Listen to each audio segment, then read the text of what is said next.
President Tayyip Erdogan and his team, and to Turkish business community, that we genuinely and seriously want to work with you, not only to further strengthen our brotherly relations that has taken care of itself from centuries.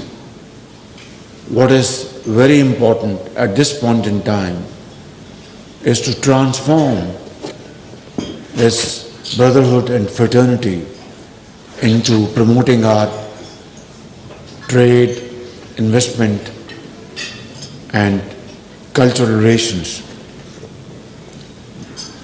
And it's not difficult. Even though we don't speak the same language, but we come from the same religion.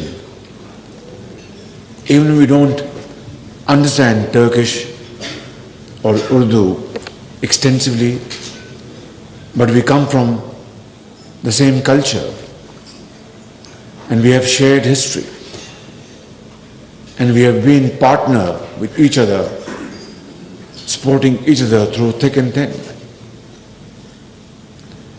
And it is a matter of record that in contemporary history, I have received hundreds of Turkish businessmen from 2008 to 2018. And also your active participation in investments in Pakistan is highly appreciated. And above all, your contribution in humanitarian projects in Pakistan is very well known. I said this last night, and even at the cost of repetition, that the entire population of Pakistan witnessed your great efforts during earthquake, during floods, led by my brother, Excellency President Tayyip Erdogan himself and the First Lady. Today, we are here to seriously engage ourselves with you, because you are very serious-minded business people, and your achievements are outstanding. It's a shining example for all of us. I wouldn't want to take more time because we are going to listen to you today. But let's do 3, 4, 5 things so that we are able to achieve our targets. Pakistan has a buoyant automotive industry, and yours is far superior, no doubt about it. But then it's a question of competition, and in order to promote our sales, not only between two countries to third countries, let's collaborate and cooperate. For example, in your automobile industry, as I said, your quality is second to none. You are exporting to Europe, so those standards have to be met. But what we can do is, through mutual agreements, manufacture parts and components of automobiles at lower cost, because your labor is very expensive. Ours is still comparatively cheaper. So we can have this wonderful win-win collaboration in this automobile industry. And then, of course, you produce your own grain and You are self-sufficient in wheat, we know that. But your textile industry is again, very strong. Pakistan textile industry is also, very rich in experience, and we have, great giants sitting here on the right side who are leaders of textile industry. So again, there can be, space and gaps to be filled by joint cooperation in textile, for example. Without going into details, this is again a win-win, collaboration between two brotherly countries. And then you are far ahead of Pakistan. In fact, you are one of the world's leading country in building dams, hydel power generation projects, and then renewable energy. We discussed Zulu last night. So your capacity to build dams and hydel power generation should be leveraged by us in Pakistan. So you will invest money, get profits, and we get cheap hydel power electricity. This is a great vision which we must, actualize through joint discussion and quick decision. Similarly, in renewable energy, we have great potential in Sindh, in Balochistan, in KP, and in Punjab. Like wind power generation, already Turkish companies, as I speak, we know, are already active in Pakistan, in Sindh, in Punjab. And let's promote this, solar energy and wind power for two reasons. A developing country like Pakistan cannot afford prohibitive bill of billions of dollars to finance our very expensive oil and gas and other related items. We cannot. So we have to replace our import of raw material by, enlarging the scope of hydel power generation and renewable energy. And this is, a wonderful combination. Great investors are sitting here on my left, experts and experiences with you. Please come to Pakistan, and all our cascade from Diyamir Bhasha down to Tarbela Dam and Mangla is full of potential of 40,000 megawatts. 40,000 megawatts. And this will have two wonderful impacts. That it will control flash flooding. It will definitely be very helpful, because once you have such floods, it is devastating, and we've seen in 2010. And two, exploit these great potential points and convert them into energy. So, how to go about? These are matter of details.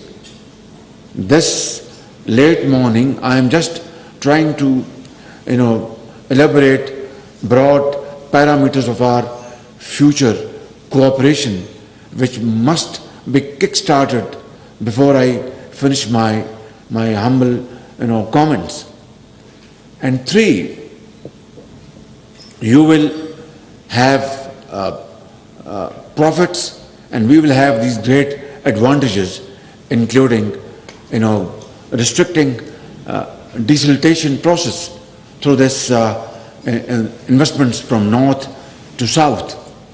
So I think these are some broad areas where our cooperation can be very, very productive and profitable. Yesterday I met this young gentleman from Zulu. He is now bearded. I took some 20 seconds to recognize him, and so he's here. And they have been very keen. They have invested in sand in wind power, and they were very keen to invest in solar. Finally, this moment has come, and all hurdles have been cleared. So what I'm saying is that these are milestones to be achieved. Only then will this have a semblance of reflection of our brotherly relations, which are very genuine. They're not artificial.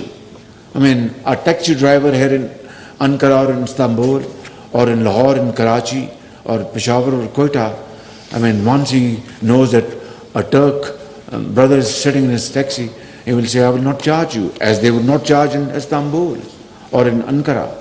Or somebody sipping coffee in a Turkish coffee shop, once he's known that he's from Pakistan, they will say, thank you, you are a brother, Kardesh. So I think this is what the spirit is all about. And it is not from today or yesterday, it is from centuries, my brothers and sisters. So I am here today with my great team, on left and right, and of course on this right side, on the left side, to convey this message to you in no uncertain terms, and absolutely, loud and clear, that I will be, along with my colleagues, we will be, welcoming you with both arms to come and invest in Pakistan, promote trade, and through innovative measures, through modern technology and modern skills. We have a very young population. 60% of our population, span from 15 years to 30 years, and it is a big challenge. But according to this Chinese time-tested quote, a challenge has always with it, opportunities. So, this young generation in Pakistan, boys and girls, we can, and I offer this,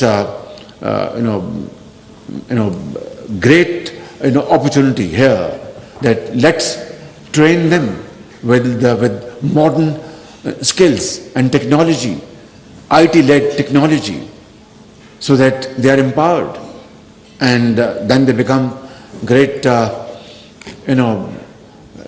leaders of Pakistan.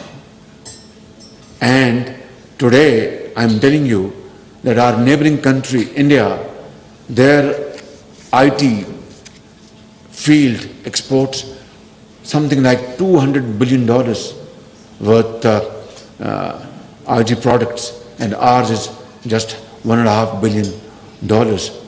It's a shame. So I think this is again a great, opportunity for us to collaborate, and we have now a sizable base of IT, knowledge in Pakistan, but this needs to be, further multiplied, manyfold. So this is again a great area of cooperation. Similarly, agriculture, dairy farming. I know a project is coming up in Lahore through joint venture. Mia Mancha, I think he's putting up a dairy farm with Turkish, collaboration. So all this is very well, very good. But then it is not enough. Rather, it's very, it's insufficient and does not reflect our brotherly relations. So let's resolve today. I've requested my brother, Trade Minister, that before we conclude this meeting, he must sign a letter of intent that yes, through our untiring efforts, we shall achieve a bilateral trade figure of $5 billion in 2 years to come. Difficult, but not impossible. Nothing is impossible in this world, provided we have the will to do. Honorable Foreign Minister has reminded me of this visa issue, and I want to tell you, categorically that we will, inshallah, resolve this issue, and visa will not be an obstacle. Rather, we will have this visa turn into visa where we all earn and spend. So let's do this in a manner which is befitting and mutually beneficial. At the end, I'd like to quote Iqbal's part of his stanza, which is very relevant in this day and age for both of our countries. Jahan-e taza ki hai, afkar-e taza se namood. Jahan-e taza ki hai, afkar-e taza se namood. Ke sang o khish se hote nahi jahan paida. Ke sang o khish se hote nahi jahan paida.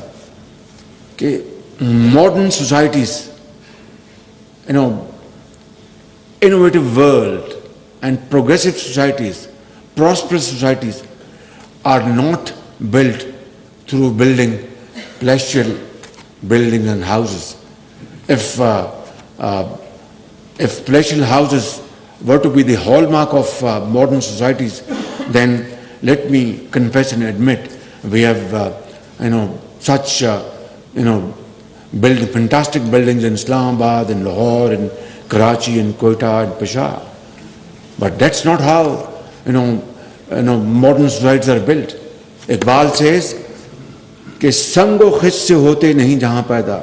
Through marble and brick and mortar you can't build modern societies. It is only through innovation, through modern techniques, through knowledge, through hard work, through untiring efforts, through sacrifice, which you have done and which we must do.